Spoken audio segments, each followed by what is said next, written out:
All right, sister. 16 Candles had us cringing, laughing, and reliving every awkward teen moment.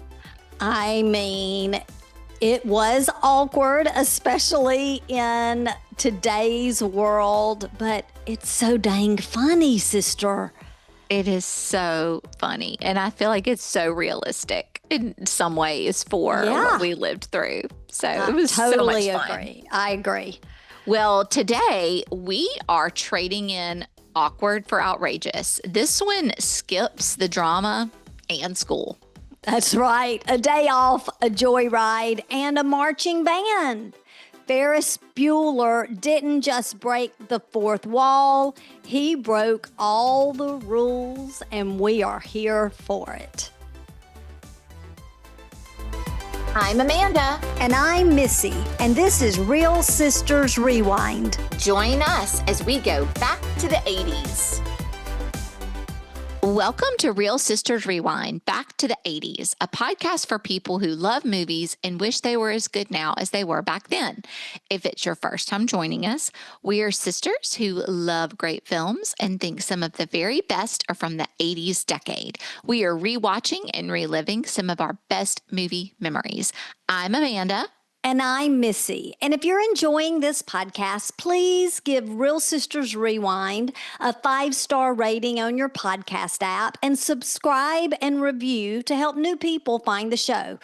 We will, of course, send out Real Sisters stickers for 5-star reviews. So if you're leaving us a thumbs up type of review, take a screenshot and email us at hello@realsistersrewind.com, and we will make sure to get you one of our cool stickers. That's right. And today we're talking about one of the most iconic teen comedies of all time. And I say teen comedies, but it's an everybody comedy. Ferris Bueller's Day Off, a movie that made skipping school truly look like an art form. I wasn't sure what you were going to say there, but yes, it did. I would say it's also, you said iconic, also beloved, right? Yes. It's for sure beloved. But before we dive into the entire story, we've got to set the scene and go back in time and rewind to what was happening in the world when this movie was released and talk about some fascinating facts about this beloved classic. Okay, Ferris Bueller's Day Off was released in theaters on June 11th, 1986, so it was a summer release. I was 9 years old at the time, just a few months from turning 10. So this was one of those movies that I did not go see in the theaters, and even though I do remember watching it as a kid, like young, and thinking it was really funny, like even as a child, I grew to absolutely love it more and more the older I got. Yeah. Well, I had just graduated high school. So I was 17, just about a month and a couple of weeks away from turning 18. And it was the perfect age for me to see and appreciate this movie. I did see it in the theater with friends. I don't remember anything that specific about it, but the breaking the fourth wall, which we didn't even know what that was then, was fresh and new and funny. And the movie I thought was so clever and smart. And I just loved it. Yeah, everyone did. So I have a question for you before we go any further. Okay. So everyone knows Ferris Bueller's Day Off is a big skipping school movie. Yeah. Did you ever skip school? I did not. Shut the front door. I didn't. I never skipped school. Y'all didn't even do like a senior skip day where it was like allowed? I mean, we might have, and I for sure probably just wanted to stay home one day and like didn't feel great and wanted to stay home, but I never like skipped school and went out and about in the town, on the town with friends. No, I never did. And this is a big thing for our podcast, sister, because we have had so many times that I've shared things that, like, I'm embarrassed to share now as an adult that you make fun of me. But that by your look, as you're looking at me saying that, no, I didn't skip school, Yeah, my mouth you is like must dropped have. open. Yeah, you must Oh, have. we used to skip all the time. You are such a bad There, teenager. therefore, probably why I was in Saturday school. Remember That's we talked right. about Yeah, Breakfast I Club? do. But I did skip like, well, for one thing, we had a specific class that our cars were parked on the other side of the building. And so we could leave from that class, and it was around lunchtime. And so we could like leave during that time and go get lunch and just kind of like go unnoticed. Mm-hmm. And then we also, I hope our mom's not listening to this one. We would sign the notes. Like we would write ourselves excuse notes and check out. Never once did I do that. Yeah. And sometimes mom I would had let a me. bigger fear of Lottie in high school, probably, than you did. No, I think it was always like I knew or I felt like she would be okay. Like, Cool no. with it. Well, like knowing, like I'm like, oh, we just went to go grab lunch or something. Like I was like, it's no big deal. But I think the difference is, so you ended up going to Hattiesburg High School, which was the high Yes. school in town. So you drove probably like 30 minutes a day every day to go to high school. Whereas we lived, 4 or 5 minutes from the high school. It was out in the middle of nowhere where I went Yeah. to high school. Like, You where didn't was have I anywhere going to go. Right. Where was I Yeah. going to go? To Mr. Howell's corner store to get a honey bun and hang out there for lunchtime? Like, That's true. That's true. Now we did do some times where we skipped and just went to people's houses. yeah, no, I never did. But I will say this, this is funny. This wasn't really a skip because mom knew. Like I kind of think skipping isn't always that your parents don't know. It's more like you just get to like get out of school. Mm-hmm. And this is hysterical. For people who know Hattiesburg, you'll get this. And for people who don't, you still will because you will understand at this time period getting a new mall in your town. We had the grand opening of Turtle Creek Mall in Hattiesburg, Mississippi, my senior year. We, for the first time ever, got stores that we'd never had. The Gap, American Eagle. That's right. It was a big deal. It was the Limited. It was a huge deal because we always had to go shopping in, like we've mentioned, into larger cities. Like we'd have to come to New Orleans or go to Jackson or Birmingham. And a group of us, our parents let us quote unquote check out so we could go check out Turtle Creek's grand opening. The big grand opening. The only grand opening I ever remember going to like that was when Kmart opened up in Hattiesburg.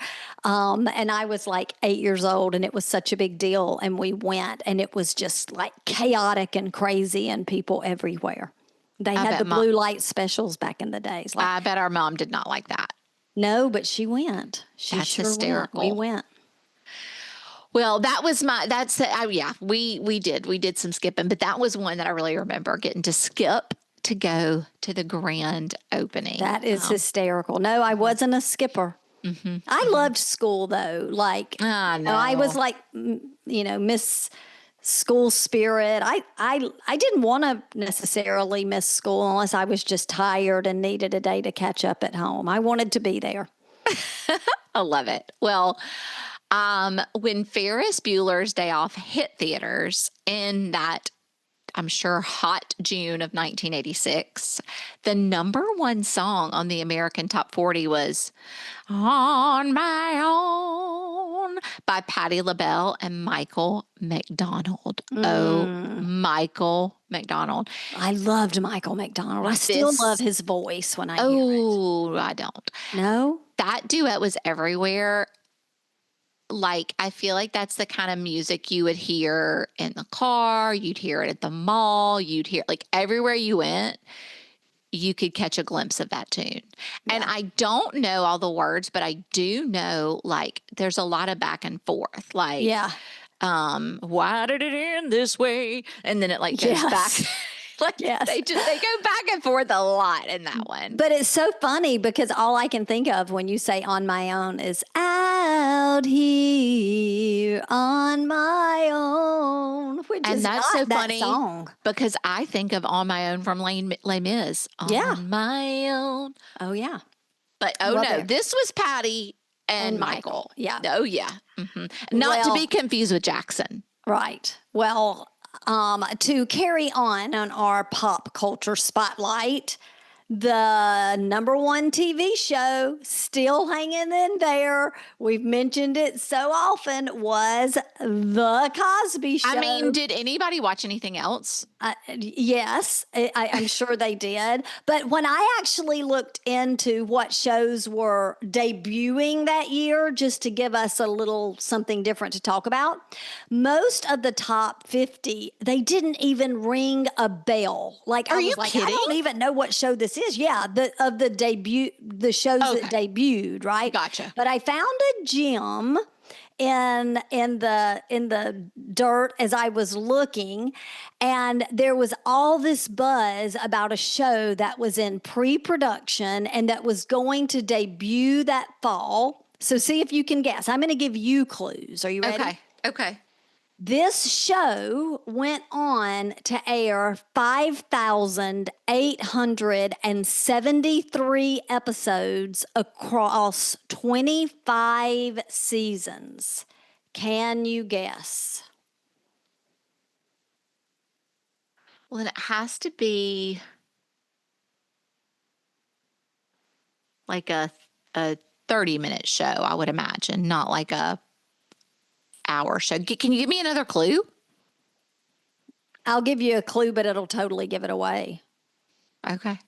You get a car and you get a car. And you get a car. Oprah. Yes. Oh, I was thinking more of like shows. Yeah, I know. But I was thinking just like thought that Golden was- Girls. Okay. No. Oh, wow. But 5,873. Well, the 25 seasons is what got me because Yeah. but yeah, I was like that. I couldn't even fathom what that would be. Because 10 seasons is long for just a it regular is. show. I mean, I think Seinfeld was 9. Friends, Like 90210 was around 10. Yeah. And that was big. Friends was 10. So, but now I think like that, those Law and Order ones with like Marisha yeah. Harkaday.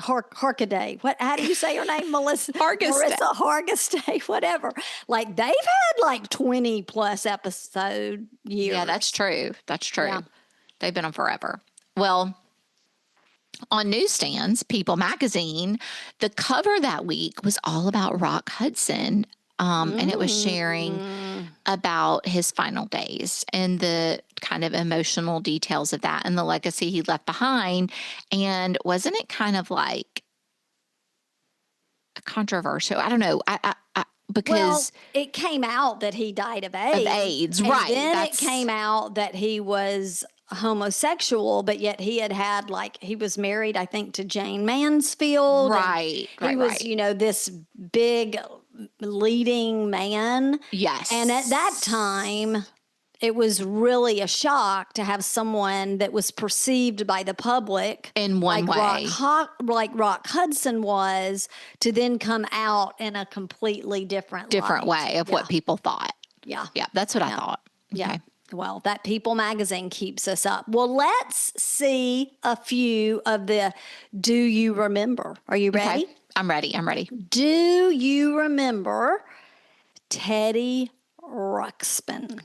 Yeah, the question is, hopefully our cousin Lauren does not remember Teddy Ruxpin because she was traumatized by this, by this animal. Remember. So I'm 6. Lauren and I share the same birthday. We'll have to tell her if she's ever listened to it. We don't know, but we have to tell her to listen to this because she was born on my 16th birthday, and the Christmas of 1986 going into 87 was when Teddy Ruxpin was just huge. If you guys that are listening don't know what Teddy Ruxpin is, it was this animatronic, like storytelling teddy bear whose mouth and eyes would like move while playing cassette tapes, and it Telling a was story. telling a story, and it was topping the sales of toys. It was like Cabbage Patch Kids when It they first was came like out. Cabbage Patch Kids, but it would sit and it would talk. It was kind of like Disney's Country Jamber Bear Review is coming to your living room. And I can still remember her, Amanda, her sitting, her little like 1-year-old self sitting on the floor, kind of straddle-legged, and us setting Teddy Ruxpin across from her. And exactly like you said, when he started talking and moving his mouth, she burst into tears and cries and was like trying to get away from him. She was traumatized. She was traumatized. It's like the people when they take their kids to Disney or something and they see characters and they freak out. She wasn't having it. She was scared to death. She was scared. Do you have a do you remember? I do have a do you remember, and this is so annoying to this day. Oh. Well, then I'll probably remember it if it was annoying. Oh my And I'm gosh, going to tell what? you. Well, I'm going to tell you why I think it's annoying. But this was actually first introduced in 1984 by, that company Safety First that does they have a lot of baby items. Oh, yeah. Okay. Like Baby Items, the brand Safety Yeah. First. Well, they had those bright yellow signs that you could stick to the back of your car that said baby on board. Yes. Well, this is when they hit their peak, was around this time. Uh-huh. In 86, June of 86, they were everywhere and, windows pasted across the United States. And I guess it was they created them so that it could alert emergency responders that there could be a baby in the car, like if there was an accident or something. There's a baby on board. But it's so annoying because it's, first of all, you still see them today. And it's baby on board. Let me definitely not hit you because there's a baby on board. Right. I just think it's so ridiculous, but it actually turned into this cultural fad and turned into be mother-in-law in trunk or alien on board, whatever. And now, I don't know. Now I feel like it's even evolved into the sticker of the family where you see the stick people with that was the start of that kind of stuff. Oh my gosh. gosh. That is anyway, so I just think it's annoying. And when I see it to this day, I'm like, okay, baby on board, take a seat. Love it. No, thank you. I don't need that information. Love it. Love it. Well, I know we usually do more of Do You Remember, but it's such a big movie. I say we just jump in and let's talk about the movie, starting with who wrote it. I mean, John Hughes. Another John Hughes movie. And there are some reminiscent pieces in this one. Yeah, absolutely. Mm-hmm. He wrote the script. And he did it in 6 days, by the way, and he directed the movie. That is crazy because this, I feel like, is a very, very smart. So smart. It is very smart. But very really, clever. if you think back to all of his movies, there's a cleverness about them that's undeniable. I mean, even as silly as some of them are, they're very clever. But don't you think this one also feels a little bit clean? It's pretty clean. Yeah, it is. You're it's right. really clean. Yeah. So it is a little bit different to me. I don't know. I guess his other ones are pretty clean. I don't know. This one's really clean. But hilarious. So let's talk about the stars of the movie and their roles. Of course, we know Matthew Broderick was Ferris Bueller, a young Matthew Broderick. And just perfect. Perfect. I will say, I don't know if you ever thought this, but when I was watching it as a younger person, like a teenager, there were moments in the movie where I was like, oh, he's so cute. And then moments in the movie where I was like, oh, he is not cute. Oh, no, I always thought he was cute. Okay, well, I'll tell you when I went back and forth. Okay. Alan Ruck was Cameron, the best friend, Cameron Fry. Amanda, What? You may be going to say what I was going to say. What were you going to say? He was 29, almost 30 years old when he was playing Cameron. Cameron. He looks like a baby. He looks like a baby. It was crazy to me. Yeah, he looks really young in this movie. Well, maybe his 29 years of maturity helped him pull this role off so well. Because Yeah, great. that's true because it's a mental role. Yeah. I would think. Yeah. Yeah. Mia Sarah, beautiful Mia Sarah, was not Matthew's girlfriend, but Ferris's girlfriend, Sloane Peterson. I remember I loved the name Sloane when this movie came out. Like, I kind of thought I might name a little girl Sloane one day. It is such a cool cat 80s name. Oh, like, love it. Perfect. Yeah. Perfect. And Jennifer Grey as his sister, Jeannie Bueller. And it's baby in the corner, Jennifer Grey. Right. Well, remember we talked about her book. I know.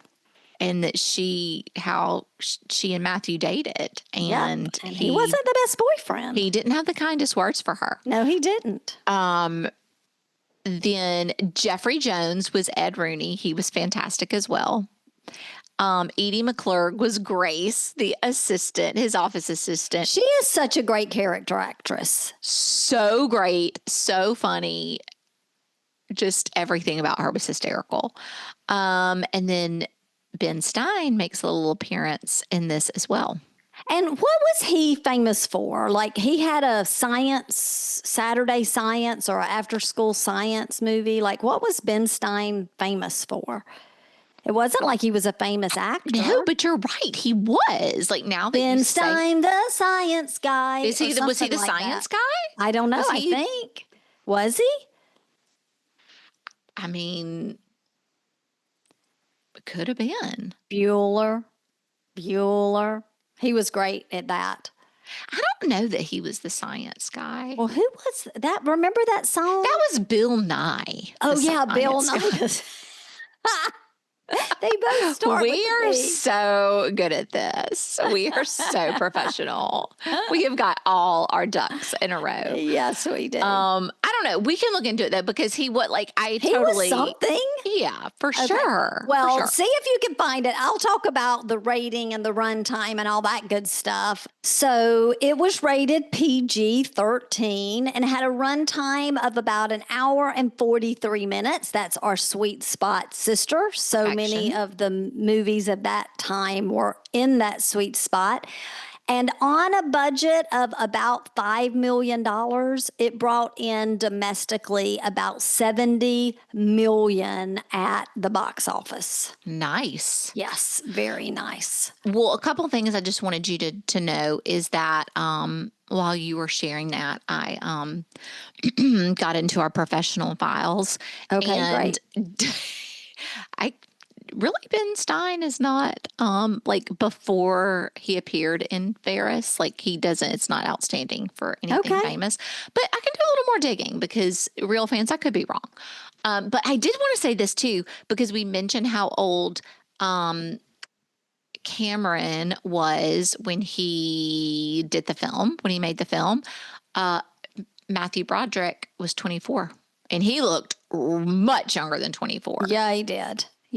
So anyway, just wanted to flag Interesting. I'm sorry, and not Cameron. It was Alan is the guy's real name, but he was 29. Cameron Alan Ruck. And Matthew was 24, which is a little bit interesting. So any nominations or awards? Nothing like that the everyday person would know.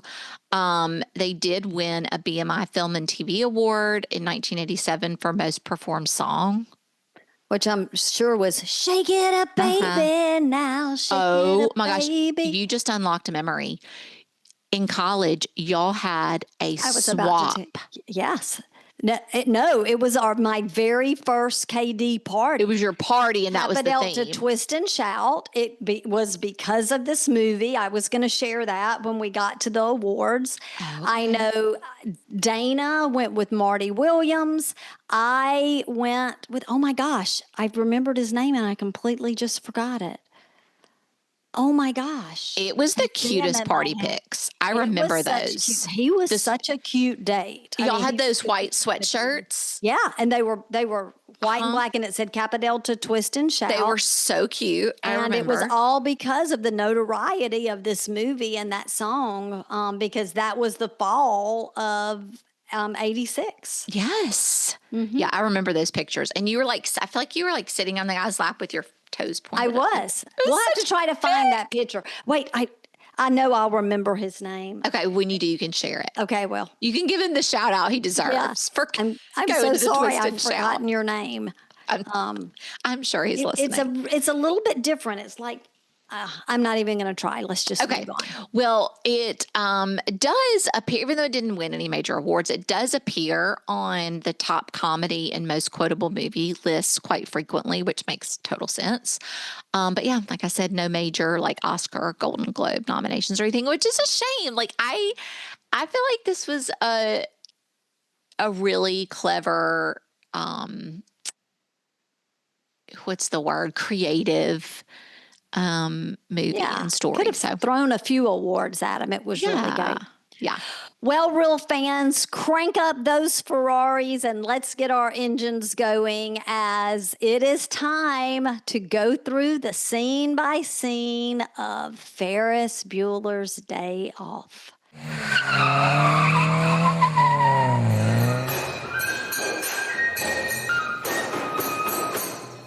Okay, so we have our opening scene, and at our opening, Ferris wakes up and he breaks the fourth wall right away to let the audience know he's faked sick before and he's planning for another day off.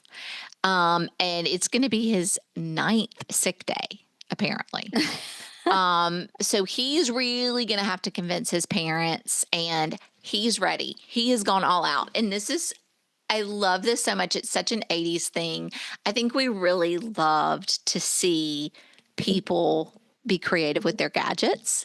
Oh, And yes. like that was a really fun thing to see, like what could people do with that. And I think in our mind we were like, oh yeah, that you could totally do that, but it would take like hours to like set all this up.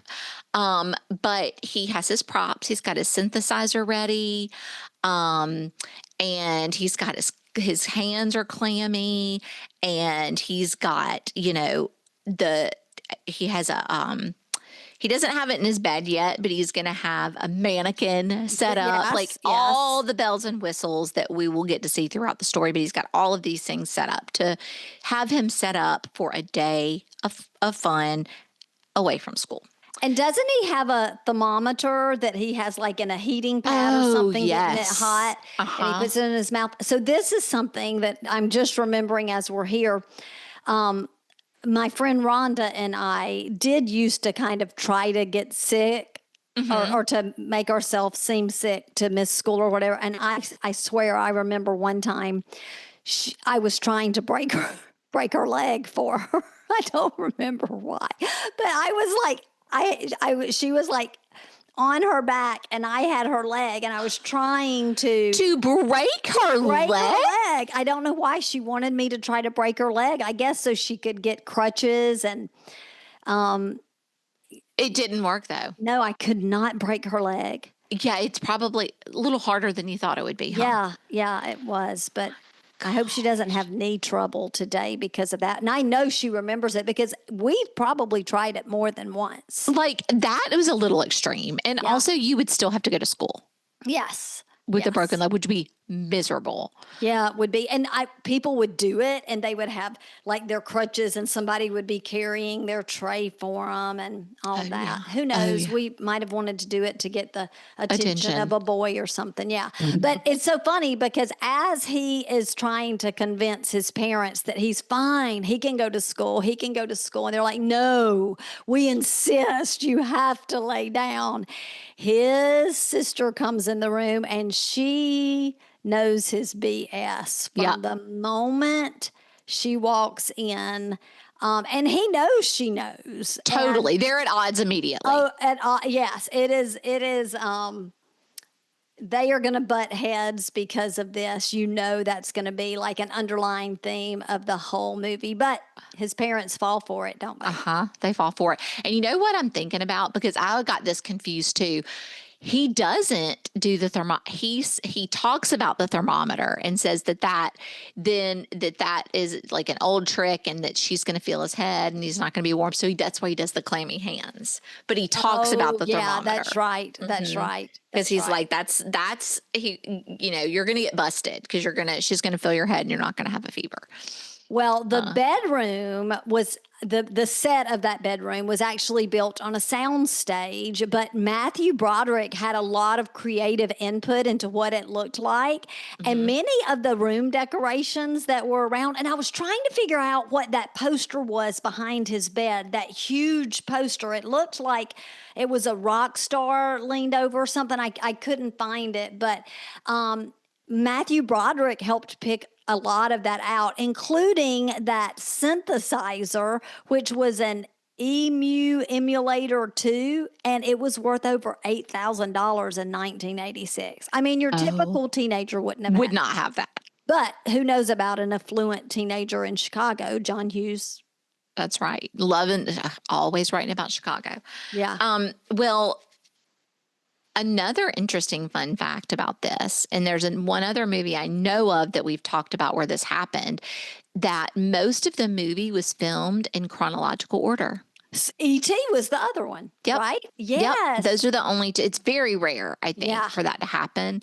But I could see that being a real support and help for characters trying to like Yeah. act through and tell the story. Like that would make sense to me. Me too. That would be the way I'd want to do it. That would be Well, the way I'd direct it when I'm well, cast to star in yes. a show. When we make our next film, That's right. we'll definitely make sure it happens that That's way. right. Okay, so then we have this whole camera montage because mom and dad have accepted it. He's sick. He's going to stay home. Great. Mom's going to end up, she'll call in and let the school know he's going to be out, which will come back later. And they leave. They're They off leave. to work. They're off work. Jeannie's off to school. She's pissed, but she's off to school. And Jeannie, like, that's the best word to use for Jeannie. Like, she's just pissed. She's just pissed. She is so annoyed. And she's nonstop. dressed like such a cool cat. Like, just hysterical. But literally, can you look at her and not think about Dirty Dancing? I cannot. I can't. No, but I can't. Like in this movie, I feel like she does look a little bit younger, and it's before Dirty Dancing. I don't know. I can kind of like separate them a little bit, but I can't. I mean, of course you think about it. You can't help it. I mean, that is baby.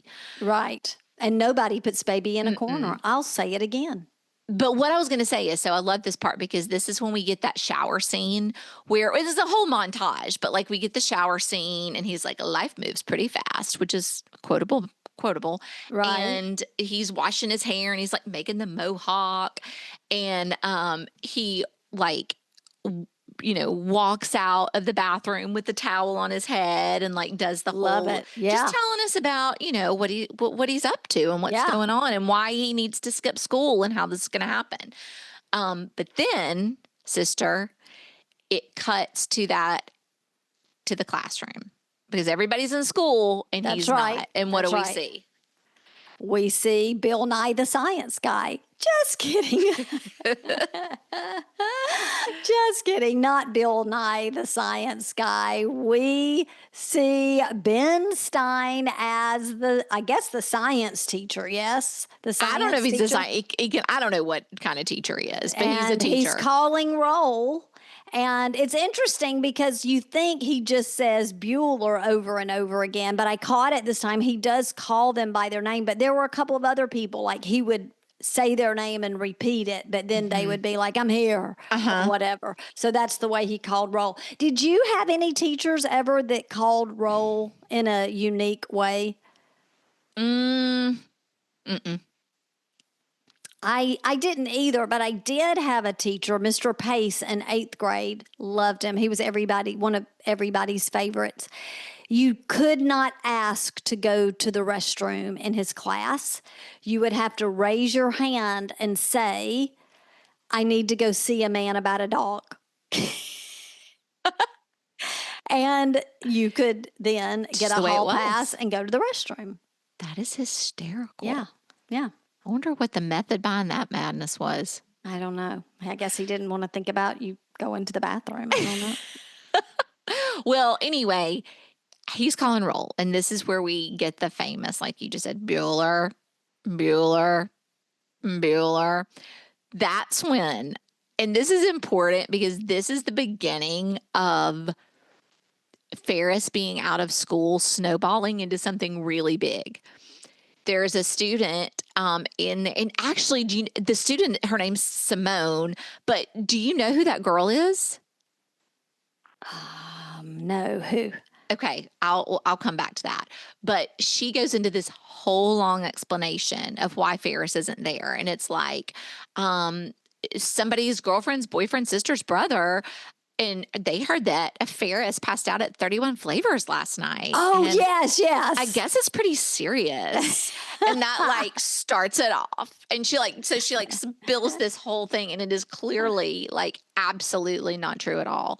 But it's really funny. One other thing is going back to Ben Stein. He actually improvised the like entire lecture that was on supply and demand of economics. So I guess he was science. Like, he was like a economics or social studies type teacher. Yeah. That's hilarious. Also, I forgot, I didn't tell you this when I didn't go back and tell you when we were talking about Simone giving her story. Who was it? Because she was so familiar. Christy Swanson. Oh, yes. Yeah. Yes. She's such a cutie. So cute. Well, then we get to meet Cameron Fry, who is at home in bed, and he's thinking he's getting sick, and he's looking like he's getting sick. And we learn that he is Ferris's best friend, and Ferris is annoying the heck out of him. Oh, yeah. He's calling him. And it's so funny because you hear on his answering machine, it sounds like a morgue, basically. And like his room is like dark and gray, and you can just tell he's a whole different type of personality than Ferris. Ferris is just like chilling by the pool with a beverage, harassing Cameron, trying to get him to get up and come on over to hang out. By the way, have some fun. Did you notice Ferris's shoes, the brown sandals in the scene? No. They're like a little kid. They look like the little boy brown sandals. It's so funny. Oh, that's so funny. Yeah, it's really funny. So he's, like I said, begging Cameron to come over, and Cameron's not having it, right? So we cut to, I told you that his mom was going to call to let the school know he's going to be out, right? Right. So she has forgotten to call. Well, moms get busy. She's already at work. Yeah. And Edward Rooney, who's the dean of students, calls mom to let her know that Ferris is out. Okay. And he's like, oh, just calling to let her know. And he says, and I want to let you know, Ferris has actually not been at school. He's missed school 9 times this year. Yes. And the mom's like, oh. And when she like changes that, like, oh, it kind of tips him off. And that's kind of when he amps up. Like, oh, wait a minute. Maybe mom doesn't know. There's some shenanigans going on here. And while he's sitting there looking at his computer, telling her with the MS-DOS. Yes. Green screen with the flashing cursor. We see it switch from 9 days to 8, 7, 6, all the way down to 2 days. Yes. And that's when he starts freaking. Like, that is when he freaks out. He's determined. He's like putting mom on hold, yelling at Grace, the assistant, get in here. Something fishy's going on. Like, he's freaking out. Yeah. Well, here's a fun fact. Rooney, who's played by Jeffrey Jones, was told by John Hughes to play the role like a live action Wile E. Coyote, which is why his attempts to catch Ferris get like increasingly like wild and kind of slapstick comedy almost, is because that's what he's trying to emulate. Yeah, like he gets out of his mind. He That's gets really funny. out of his mind. That Yes. makes sense. That makes Yeah. sense. Well, so now we cut to the students at school. Mm-hmm. And it is, I mean, rumors. Like I said earlier in class, Simone already got that story going. Right. And now Baskin Robbins, rumors, yep. 31 flavors. He Well, now passed the out. rumors are flying about how sick Ferris is. All And over town, by the way. all over town, all over school. Jeannie's hearing it in the hallways. She's rolling her. She can't believe it. She's like, this is ridiculous. And we even cut to a scene where there's like a payphone in the hallway at school. Did y'all grab a payphone at school? We We didn't. did not. We didn't, but I could see that being a thing. I could But too. yeah. So calls the payphone. Ferris calls the payphone just to like see who picks up. And of course, somebody walks by and picks it up. And so then more students get in on it and he's just talking about how sick he is. And he's like using his synthesizer to make him sound really, really sick, to make him sound worse than he is. And so they're like passing the phone to the next person. Like, oh my God, Ferris is like dying. And he's like really playing it up so that everybody sees how sick, or thinks that they're seeing how very sick he is. Yes, that is so funny. Also, while all this is happening, Rooney, the dean of students, and Grace are working, figuring out how are we going to catch this guy. But right? you can tell she likes Ferris. She has this admiration for him. Like she's going to help her boss, but she does really like him. Oh yeah, for sure. And because she says she's to a him, Ferris fan. She's a Ferris fan because when he's trying to like talk this plan out with her, she says, wow, lad, he really makes you look like an ass. Like really, she's like trying to tell him he's going to win and it's going to make you look bad. So just take a seat. Yeah. Which is really funny. So meanwhile, Ferris is still harassing Cameron to come over, and Cameron's like, not having it. Should I go? Should I not? He's debating it. We see him getting dressed, thinking about it. Well, finally he decides he's going to go, but his car won't start. So he's like, nope, I'm not coming. Forget about it. Well, Ferris isn't taking no for an answer.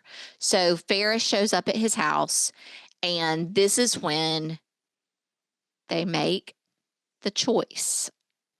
Ferris talks him into taking his dad's 1961 Ferrari to go out for a spin. But really and truly, he doesn't talk Cameron into it. He literally takes over, gets in the car, cranks it, and starts heading out. I mean, he doesn't really talk him into it, although he likes to probably think that he talked Cameron into it. He totally just took control. But I think that's what he does. That's his MO. Right. That's his MO. And I guess it's also like how they balance their friendship out or something. I don't know. Like the yin to the yang. Yeah. But they also decide, but Ferris decides he is going to get his girlfriend checked out of school. Sloan, the beautiful Sloan. And he's going to need Cameron to help him do that. So back at Ferris's house, this scene is one of the best scenes to me, of like a movie 80s history. I love it. Because he gets Cameron to call and pretend like he's Sloane's dad. Yep. And is checking. And he's got that talk and he's talking. Yes. And he's like, this is George Peterson. To check out Sloane because her grandmother's died. And immediately, dean of students, Rooney sus. He's not having it. And this is the best thing. he is like, okay, I'm going to get sassy with this guy. Yeah, I'm And gonna he play this game with these kids. and Yep. he tells Sloane's dad, okay, that'll be fine, no problem. I'm just going to need you to produce Produce a corpse. produce a corpse and just just roll her old bones over here. It was so Like he is totally thinking, this is a kid I'm talking to.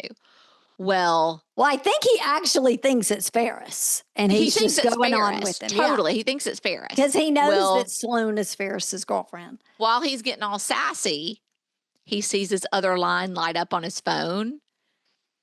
And I think Grace even says, Rooney, Ferris Bueller online too.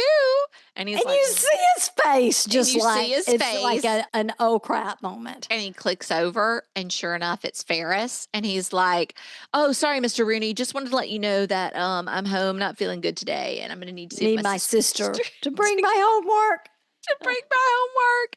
And he immediately is like pooping in his pants because now he realizes this must have really been Sloane's dad that I just said to roll her old bones over here. Yeah, and he's like, I was being so disrespectful. I was to being her. so disrespectful, but of course it was just Cameron. Yeah, Well, and he runs and goes to get Sloane, and he's like, yes.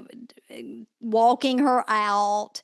And he walks her right out to the front of the school, and she walks down the steps, and Ferris has on the fedora and like a raincoat. It's like a trench coat. Like, a trench coat, which, by the way, is a beautiful day, which he says at the very beginning, like, who could go to school on a day like today? And so they kiss when she gets to the car in a way that makes Rooney like uncomfortable. Well, it would make anybody uncomfortable, don't you think? And he even says, "Did you?" It's like when after he kind of like mumbles to himself, and he's like, "Oh, it's kind of different in that family or something." Yeah, it's interesting though. Rooney, the actor who played Rooney, actually had some strange charges come against him as an adult. Oh no! Yeah. So I think that's interesting. Oh, a little plot twist there. Plot twist, real life plot twist. Well, they take off in the car, which the license plate says the words on the license plate say "nervous" in all capital letters, which is hysterical. Just another little insight into Cameron's life. Yes. Okay, so here's a fun fact. Cameron's house and the glass garage are real. They're real. They're located in Highland Park, Illinois, and they found this great looking shot, and it is great looking, especially when you know what happens at the end of the movie and how it all plays out. But it's a real place. So beautiful. Yeah. It's like beautiful. I think at this time period too, it was really cool because that wasn't something. I mean, I think still now that's not something you see typically as a house, but like back then it was like, ooh, look at this cool. Like this is really modern and cool. Well, while that you're saying is real, the Ferrari was fake. It was fake. I read that. It was cardboard. No, fiberglass. Was it fiberglass? Maybe it was fiberglass over cardboard. That could be for sure. That could be for sure. But either way, it didn't look fake at all. No, it didn't. Like, did you I would have never in a gazillion years guessed that. No, me either. Yeah, really crazy. So yes, back to Sloane and Ferris kissing in front of Rooney, and he is totally like, what in the world? Well, they are headed out to Chicago, the three of them. It's time to have a day to remember. Yes, in this car that they probably should not be in, and Cameron's freaking out a little bit. But they're headed into the city and leaving Rooney behind, feeling real suspicious. And he apparently was real suspicious. Yes, he was. Well, they go into town and they're going to park the car in a garage and it's super shady. And the car attendant says to him, like, you can just feel the anxiety that And Cameron. I mean, it's all over Cameron. Yeah. But the guy's like, relax, I'm a professional. A professional what? Imp? Drug dealer? Like he's such a Car greaseball. parker, a professional attendant. No, such a greaseball.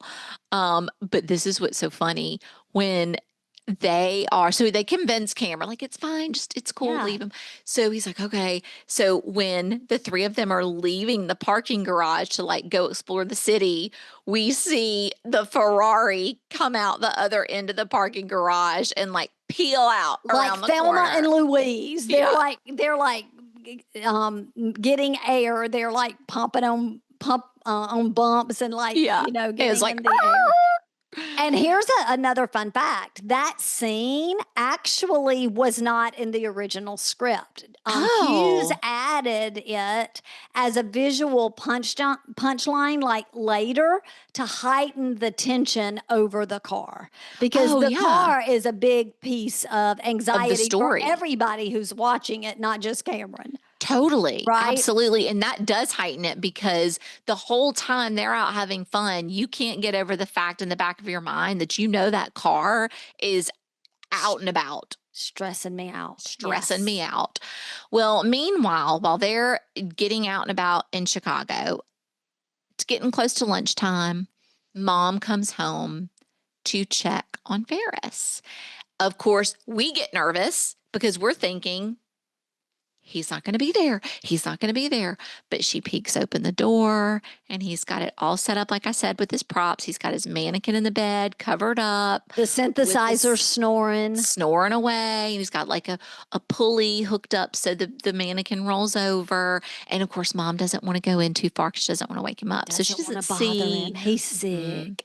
Yeah. So she doesn't see any of the props, luckily. That's But right. we're all like, phew. Yes. We don't want him to get caught. Right. It's one of those highs, like you got high that you're really tense. Is he about to get caught? And then you're like, phew.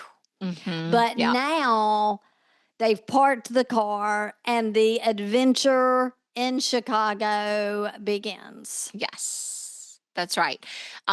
First stop they go to the very tippy top of a high rise, and they are leaning over the glass window, talking about how peaceful it looks, and just how beautiful it is Yeah. in the down below. But they're really high That up. scene reminded me of our last trip to New York, a couple of years ago when we went with the girls. And Joe the cop, who was our tour guide, took us to that building and snuck us in this building, like has a friend. Like who we live lives there. Yeah, like we live there, and took us to the top of that building. And we had the whole top floor to ourselves, all the balconies. It was so And gorgeous. it was so gorgeous and so beautiful and so peaceful. And it wasn't the Empire State Building. It was like Right. something really special that we got to do. And that scene reminded me of that. Wasn't that fun? Oh, that was so We've fun. got It some was great special, pictures. and it was a different because wasn't like the Empire State Right. Building, It or was a vibe. it was a different. It was we got different views of the Yeah. city as well. We'll have to put some of those on social. 'Cause Ooh, good we idea. got some great pictures of us with mom and the girls. Yeah, good idea. Okay, so I had just mentioned that mom had gone home because it was around lunchtime. Mhm. Well, And they're getting hungry. they're getting hungry. And Ferris, he is not going to just be like, all right, let's just go grab a sandwich. A hot dog off the street. Absolutely not. No. No. We see them going into this extremely fancy restaurant, Chez Louis. Chez Louis. And he tells the not the waiter, D. the maitre d', thank you, tells the maitre d' that he is Mr. Froman, the Sausage King of Chicago, because he sees on the list that there is a Mr. Froman coming. Right, So with a party of 3. So he's going to take that spot. Well, of course, the guy is like, not buying it. He's And like, well, first of all, he doesn't know he's the sausage king at first, right? Like he's right, like, right. Froman, party of three. And the Yes. man looks at him and he says, Froman. And he said, Yes. yes. And he's like, the sausage king of That's Chicago. right. You're right. Yes. This yeah. And he's like, yes, absolutely. And of course he's not buying it. And Sloan and Cameron are like, really are just kind of like, okay, look, this isn't gonna work. Let's just get out of Right. here. But he's not having it. Yeah. So they pull the shenanigans with where they get he goes to a different phone, makes a phone call, and they do a whole he does a I whole want to phone speak to Mr. Froman, and then exactly what's he wearing? And then a he's whole horrified. It's exactly what happened to Rooney Rooney, earlier but at the about the restaurant. grandmother. Yes. But it Exactly. still worked. It still played well. It still worked. And they ended up getting to sit down for lunch at this really fancy restaurant and having Yeah. lunch there. But meanwhile, while they're at this fancy restaurant, cuts to Ferris. He goes to the fancy restroom and he's coming out, and Ferris has broken the fourth wall and he's talking to the camera. He's actually telling us more about Cameron. He's giving us backstory on Cameron and why he's the way he is. When he does that, we see he walks out and his dad walks out behind him from the stall. And so we're like, oh my gosh, his dad's at the restaurant too. And so when they're leaving the restaurant, the dad's in front of him. And so this is another one of those moments where we're like, oh my gosh, we don't want him to get caught. We don't want him to get caught. And it ends up being that his dad's waiting for a cab, but he's talking to his business client. So they jump into the cab and his dad gets the next one. So he doesn't get caught, luckily. Yeah. Well, meanwhile, he's kind of got his suspicions up again. He's looking for Ferris and he's going around. He goes to a burger joint, to an arcade, and he thinks he's found him. And he goes up and puts his hand on the shoulder of this kid who turns around. And it's not him. Not him. But the funny thing about that to me, and this was really the first time I even thought about it, is that it's like the juxtaposition between they're at this really fancy restaurant. Like Ferris is at Chez Louis in Chicago, and Rooney's thinking that he's going to be at a burger joint or an arcade. Like, yeah, around the corner from the school. Yeah. And Ferris is like, no, like No, I'm fancy. I'm fancier than that. Yeah. Then they do go and attend a Cubs game. So they get a lot. They fit a lot into this day. They fit a lot into the day. But here is another fun fact. The actors weren't allowed on the field. And so they had challenges with wanting to get Wrigley Field into the movie. I mean, that's a huge part of Chicago, right? So they actually filmed in real seats that they purchased and bought during a live Cubs game. And you can, even if you you can see like actual fans like staring at the camera. Oh my gosh. I would have thought if they were going to do that, they would have to hire like a bunch of extras. You know what I mean? Like to sit around them. Yeah, no. I mean, they may have had some extras. I didn't see that fact, but they did have real seats at a game that they purchased and filmed. Oh my gosh. Real game, yeah. That is fascinating. That is a fascinating fact. Well, while they're at the Cubs game, meanwhile, Rooney decides he's just going to go by the Bueller home and check things out, see what's going on over there. So he goes to the house. And meanwhile, Jeannie has also decided that she's not going to let Ferris get away with this either. She's like at school and she's stewing over it. And she's because everybody's talking about it. She's just getting madder and madder. She's, as our mom would say, she's mad as a wet hen. Mad as a wet hen. She's like, I'm not. And she's right. Like she's hearing people talk about how sick he is and save Ferris. Like you said earlier, we even see on the water tower at one point, like save Ferris. Yeah. She's over it. So she's like, I'm going to go home and bust him. And Rooney is going to their house as well. Well, when he gets there, of course, Ferris has their doorbell rigged, and it's like a whole message about saying why he can't come to the door. And Rooney does realize, though, it's a recording. So he's going to sneak in the doggy door, and they have a Rottweiler. And that is hysterical because he's terrified of the Rottweiler. And that's going to be a whole issue because the Rottweiler is coming for him. Yeah. Coming for I him. have to say, the doorbell ringing with Ferris talking to the doorbell, like that was one of those clever moments that I just love in that movie. I know. I love that. But what happened is it was on repeat. And so it came back around and said the same thing again. And it was like, ding, ding, ding. I'm right. I've caught him. He knew. Yeah. Well, after we're back with the trio, with the school skippers, they decide, all right, school skippers. That's the school funny. skippers, they decide that, you know, it's time to, they leave the game and they're headed out back in the city, and they're in a cab. And I think at this point, they're actually starting to think about working their way back home.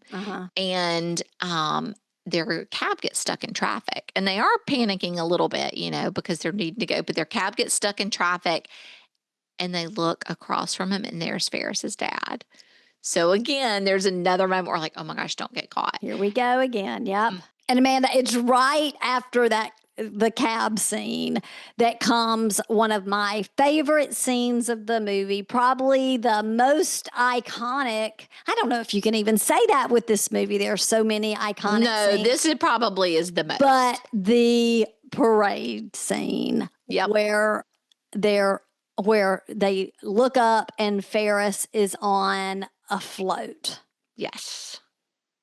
Well, and it's funny because the three of them are walking through the streets, and they kind of split up a little bit. And actually Cameron and Sloan were a little like ticked, like, where did he go? Right.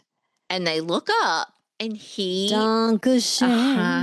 on a float down the streets of Chicago.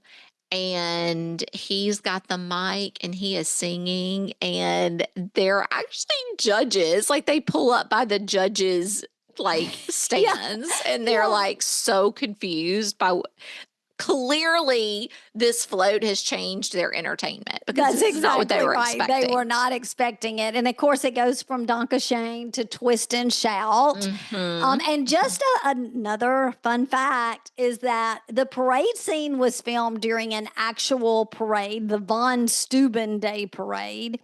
And when Broderick began lip syncing Twist and Shout, the crowd started dancing like organically, and they ended up filming with many different shots from the real parade with the crowd really participating.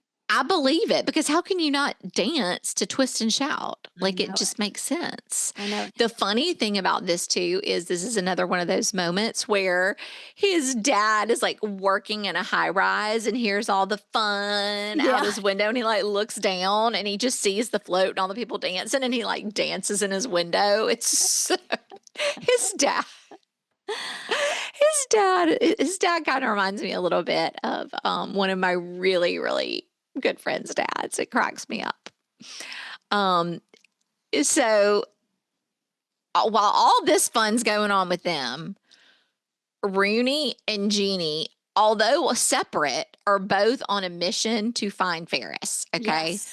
So Rooney does get into the Bueller's home through the doggy door. He ends up working his way around the Rottweiler, and he's in the house already when Jeannie comes home, and they both hear somebody in the house. And so they're sneaking around the corner. Because Rooney's thinking it's Ferris. Ferris, right?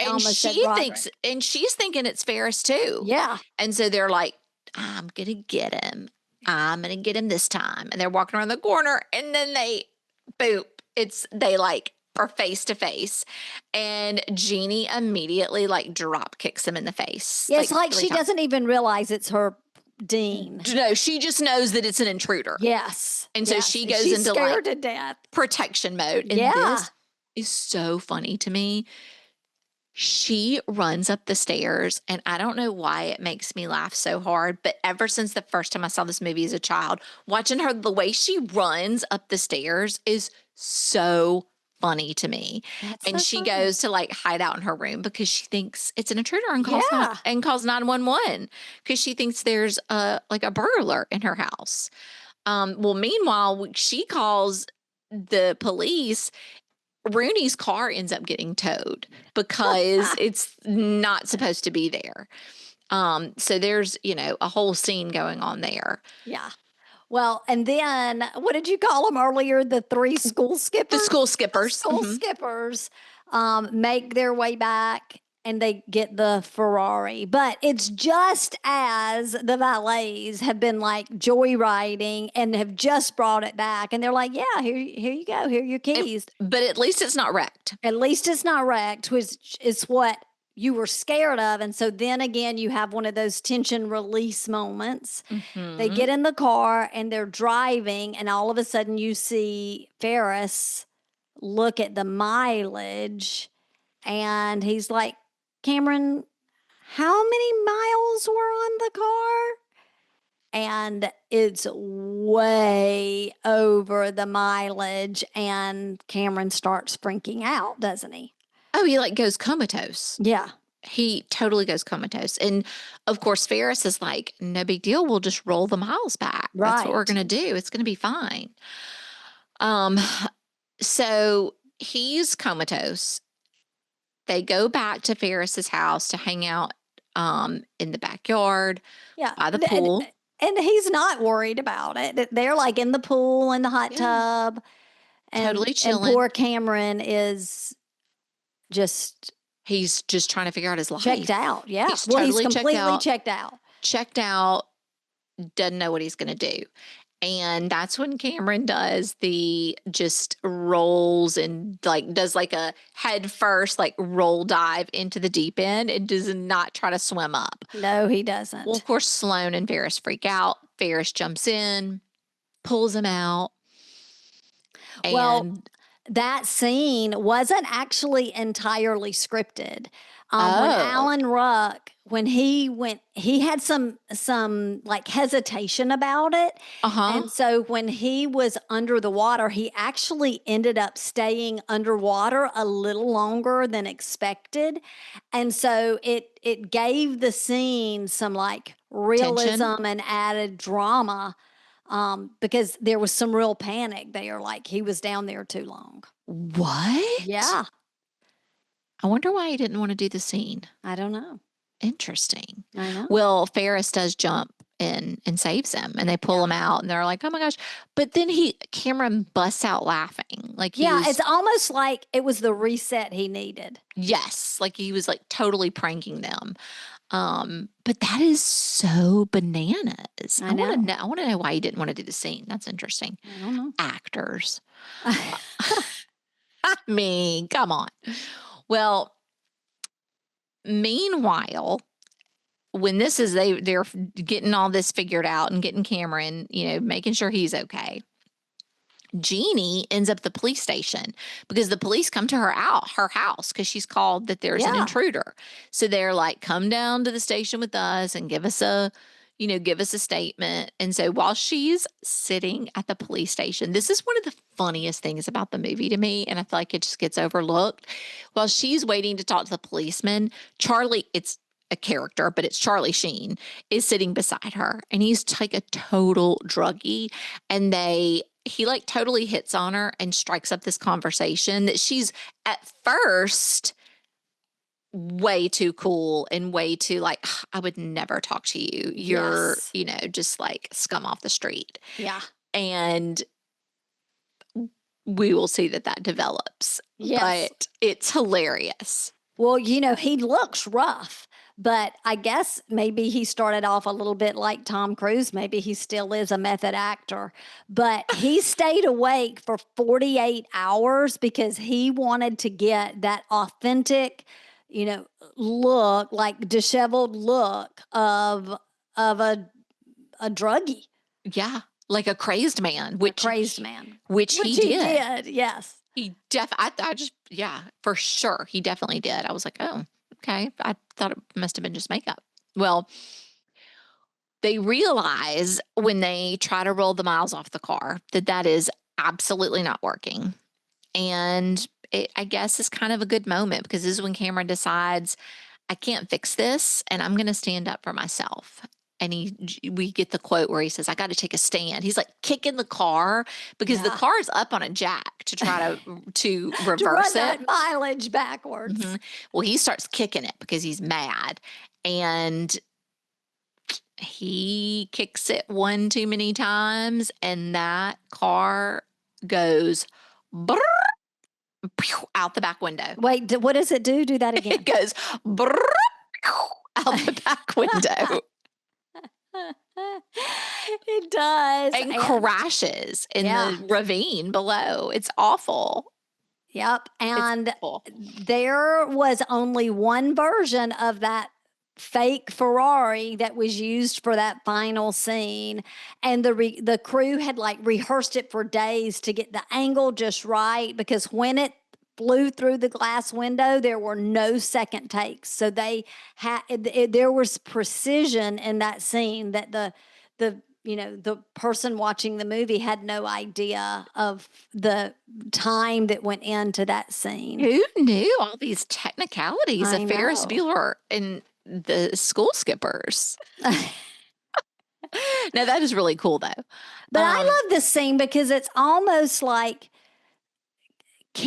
it's so far now out of Cameron's control. It's almost like he just becomes a person who's just going to have to deal with it. Like the fear of his dad, he completely overcomes it because there's no talking yourself out of this, getting around it. Like he's going to have to deal. He finally has to deal with it. Yeah, yeah. And I think he and Ferris are both seniors, and so it's time. I mean, it's time. He's got to figure out, what he's going to do with his life and with himself, and so he's got to stand up and have that conversation with his dad. Well, Ferris takes Sloan home and realizes at this time, uh-oh, I got to get home. And so time's ticking. The race is on because he's got like a very few minutes. I don't remember exactly what it is, but I feel like it's less than 5 to get home. And Mom has picked Jeannie up at the police station. This is hysterical. And Mom's almost kind of embarrassed, like, of her daughter, like, having to call the police and cause this ruckus or whatever. And the detective even says to the mom, by the way, I hope your son's feeling better. Yes. She's like, oh, thank you. And when Mom walks out to tell Jeannie it's time to go, she's making out with Charlie Sheen, the drug dealer. That might have been a good sequel. That was so funny because he had totally won her over. And he was like, when she was walking out, you could tell she was like so flattered. And I think he like asked for her number. I don't know. He's trying to follow up to like see her again. But the way she goes down the stairs in this reminds me so much. No, not when she goes down the stairs, but it reminds me of the scene in Dirty Dancing when she goes down the stairs. Just the way she's acting is very reminiscent of Baby. How she is in Dirty Dancing is really funny. So like I said, Ferris and Sloan say their goodbyes and Mom and Jeannie on their way home. So everybody's on their way home. Dad's on his way home too. And so Ferris is trying to beat the clock. He's trying to get back in that bed before they get home. And this is such a fun part. What was the other movie we talked about where it was like at the end, we felt like it was like Risky Business. Yes, where it was like the race is on. Yes. So Jeannie's in the station wagon with Mom, and they almost hit Ferris. And Jeannie sees him. Jeannie's driving, and she slams on brakes. And Mom's head's down, but she looks up. Jeannie sees Ferris, and she's like, oh, hell no. She is racing to beat him home. And the mom's freaking out. Jeannie, what's going on, honey? Slow down. And Ferris knows it's a race, right? But Ferris knows it's a race. Now, Matthew Broderick actually had a leg injury during this part of filming. And so they had to do some of these scenes when he was running with a body double because of Oh, his leg really? injury. Yeah. Oh, that's funny. Well, he runs all through the neighborhood, jumps over fences onto trampolines, passes Through the people's houses. houses. He passes the two girls that are laying out and he stops and he's like, "Hey, ladies." But did you notice this? This was, I thought, so funny. When they're laying out on their chairs and he passes through, they're actually in the shade, like they're under a tree. Well, that's me. Anytime I'm at the beach, I'm under an umbrella. It's the But same you wouldn't thing. have been back then as a high schooler. No, I You would would have have been been in the on the I would sun. have been in the sun on the roof with baby oil and iodine. I thought it was so funny. I was like, why are they laying out in the shade? But anyway, we also get a glimpse here, like I said, Dad cruising through the neighborhood. And Ferris makes it to the back door. The family arrives at the front door. Okay. Yep. Well, Rooney right at the same time busts him, and Rooney's holding the house key because he's going to grab the house key and go in through the back door, but Rooney's got it. But would you ever guess who rescues him? You would not. Jeannie opens the door. Yep.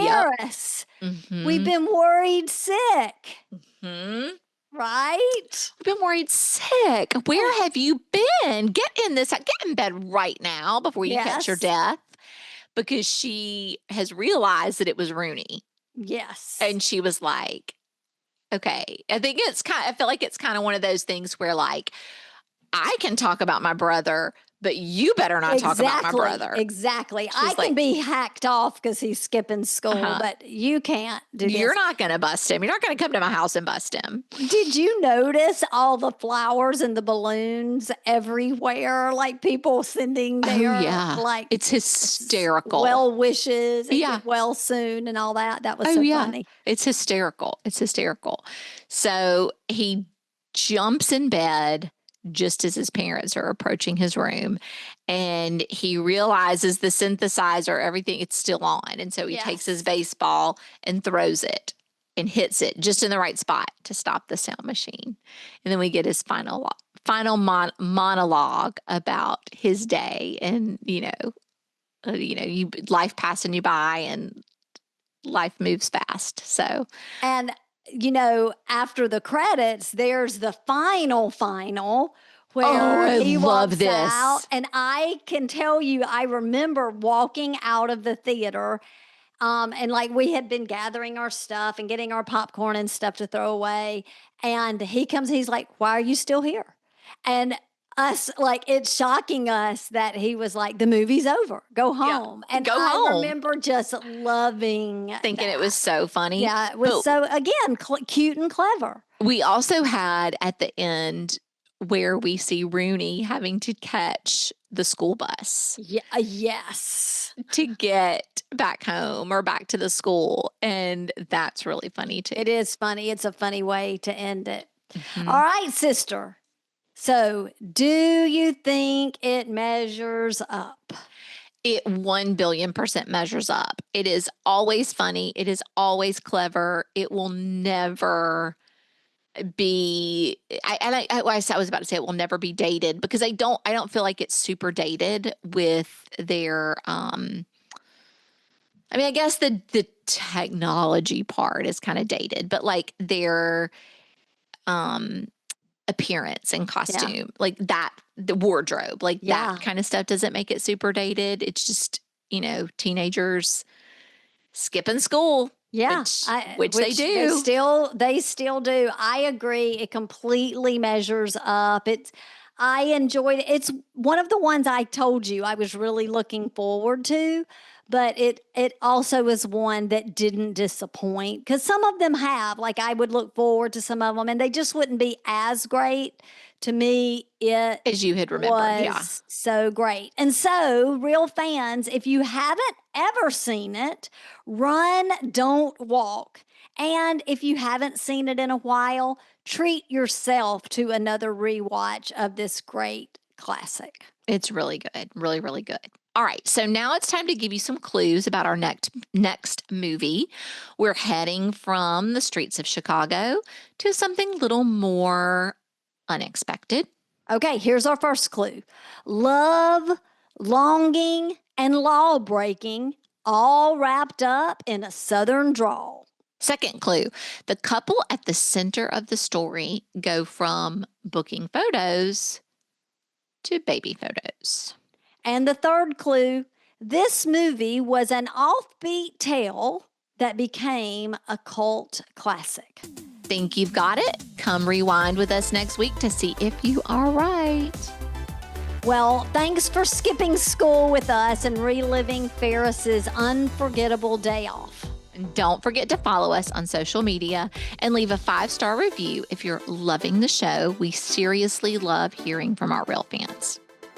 Bye for now, y'all. Bye, y'all. Thank you. Bye. Bye. Love you, sister. Love you.